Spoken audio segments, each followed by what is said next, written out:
لو انت صاحبك الانتيم اللي انت كنت بتقول عليه في يوم من الايام اخوه، وكان في بينكم وبين بعض عشره وعيش وملح وذكريات، كل الحاجات دي هو نساها ونكرها كلها وباعها. في اللحظه دي الناس بتتقسم لنوعين: النوع الاول وده اللي بيقول لك طز في 60 داهيه، اللي يبيعنا بيعه واللي يحط بينه وبينه طوبه كملها له سور والكلام ده. والنوع الثاني وده اللي بيزعل وبيحزن على الوقت والمجهود وقوه العلاقه اللي كانت في يوم من الايام موجوده، وبسبب غباء شخص ما او قله الاصل اللي عنده كل ده راح في الارض، فبيفضل زعلان وعلى امل ان الواد ده في يوم من الايام يفتكر ضحكه ضحكوها سوا، كلمه يعني سين ما بينهم حاجه يرجع له تاني. وللاسف ده ما بيحصلش وعمره في حياته ما هيحصل. عايز اقول لك ان اي حد بيطلع من حياتك بيبقى لسبب من اتنين: السبب الاولاني وهو ان مهمته في حياتك انتهت. ايام الثانوي كنا كلنا متعلقين بالمدرسين بالذات بتوع الثانوي، يعني بنروح وبيبقى صبيان على بنات ونهزروا ونضحكوا وبتاع. احنا كنا متعلقين بالاستاذ محمد صلاح هو وخالد صقر، وكنا حاسين ان هم اخواتنا الكبار كده، وكان في بيننا وبين بعض عشره وعيش وملح. واللي كان في ثانويه عامه هيفهم الكلام اللي انا بقوله. بس مع اخر يوم في امتحانات الثانويه العامه واول يوم في الدراسه الجامعيه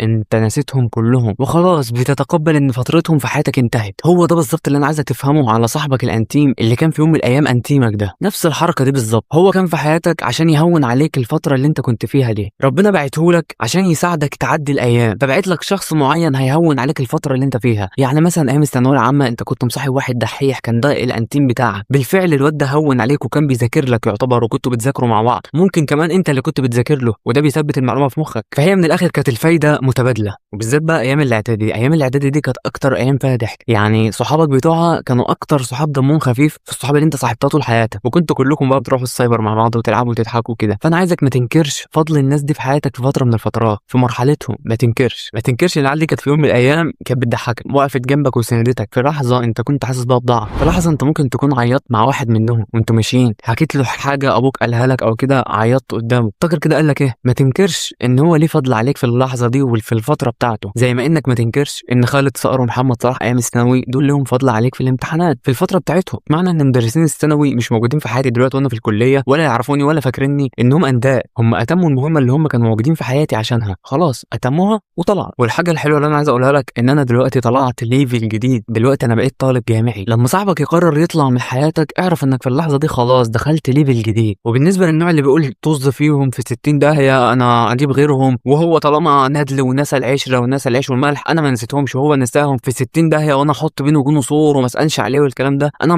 معاك اعمل كل ده تمام، انا ما عنديش اي مشكله فيه، ولكن ركز كويس قوي واعرف بجد هم ليه طلعوا من حياتك، عشان ممكن تكون فعلا انت السبب ان هم يطلعوا من حياتك، وعشان ممكن تكون الناس اللي طلعت من حياتك دي ما تتعوضش فعلا، ويكونوا هم اللي كانوا بيضيفوا لك مش انت اللي بتضيف لهم. ما فيهاش مشكله، اقعد مع نفسك، انت اللي هتستفاد. انت لما تعترف بالكلام ده انت اللي هتستفيد في الاخر. افهم، يعني مش هم اللي هيستفيدوا لما انت تقول ان فعلا كان فلان ده احسن مني وكان هو اللي بيفيدني، بس انا بغبائي وتصرفاتي الوحشه معاه واني كنت بكذب دايما عليه، ان ما كنتش راجل معاه، اقول له على حاجه وارجع فيها مش عارف ايه الكلام ده، خلاه يتخنق مني فيسيبني. عرف ناس اعلى مني، عرف ناس اذكى مني، عرف ناس مش عارف ايه، ولاني دايما غبي دايما ما بتعلمش من اخطائي تعب معايا فسابني. انت ما تعترف بالكلام ده مع نفسك، بينك وبين نفسك، ما تقولش لحد، بينك وبين نفسك هتبدا تحل مشكلتك، فبالتالي فرص ان اصحابك بعد كده يخسروك او انك تخسرهم تقل. وفي كلمه مهمه جدا عايز اقولها لك، وهي ان الشخص المناسب ما بيمشيش طول ما العلاقه صحيه. يعني طول ما انت بتعمل اللي عليك، متقي ربنا في العلاقه، مهتم بيه، بتحترمه، يعني الحاجه اللي بتزعله ما بتعملهاش، راجل وجدع معاه وفي ظهره دايما. في اللحظه دي بقى لو هو اتخلى عنك عشان خاطر اي حد تاني، يبقى ده مش الشخص المناسب وده مش الصديق المناسب، ده يبقى فتره في حياتك وكان داخل في حياتك لدرس معين يعلمه لك او لحاجه قيمه معينه يضيفها لك انت مش هتحس بيها غير مع الوقت. طيب والشخص الزعلان بقى اللي مشى من حياتك ما هوش جاي، ولو جه العلاقه مش هتبقى زي الاول، خلاص باظت. عقل الانسان ليه طاقه محدوده في العلاقات اللي هي القويه، اللي هي اصدقاء، يعني الاصدقاء المقربين عمرهم ما يزيدوا عن 3 4 5 بالكتير. لو المساحه دي زحمه بمدرسين الثانوي عمرك ما هتلاقي مكان لدكاتره الجامعه. يعني من الاخر في ناس دلوقتي مستنياك ومستنيه ان انت تعقل كده وتفكك من اللي كارفلك دول وتطلعهم من دماغك، لانهم خلاص الهدف اللي كانوا داخلين عشانه خلاص اتعمل وخلص. طلعهم بقى من حياتك، لان في ناس تانية مستنياك ومستنيه ان انت تصاحبها ومستنيين ان هم يصاحبوك، وهم دول دكاتره الجامعه اللي هم المستوى بتاعك دلوقتي، اللي باذن الله هيخشوا ممكن يطلعوا هم دول الشخص المناسب اللي هيكمل معاك بقيه حياتك ويبقى ده صديق عمرك الحقيقي.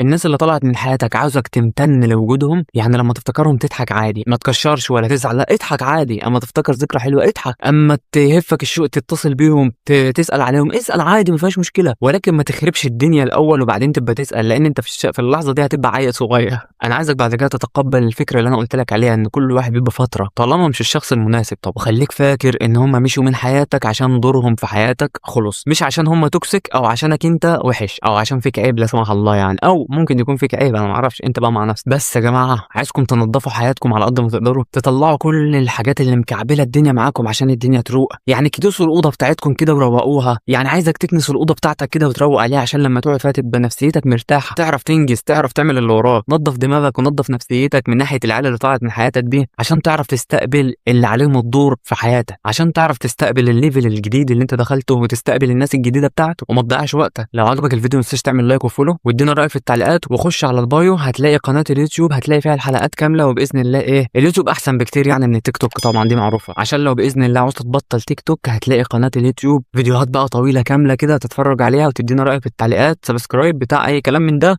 بس يلا اشوفكم الفيديو الجاي، مع السلامه.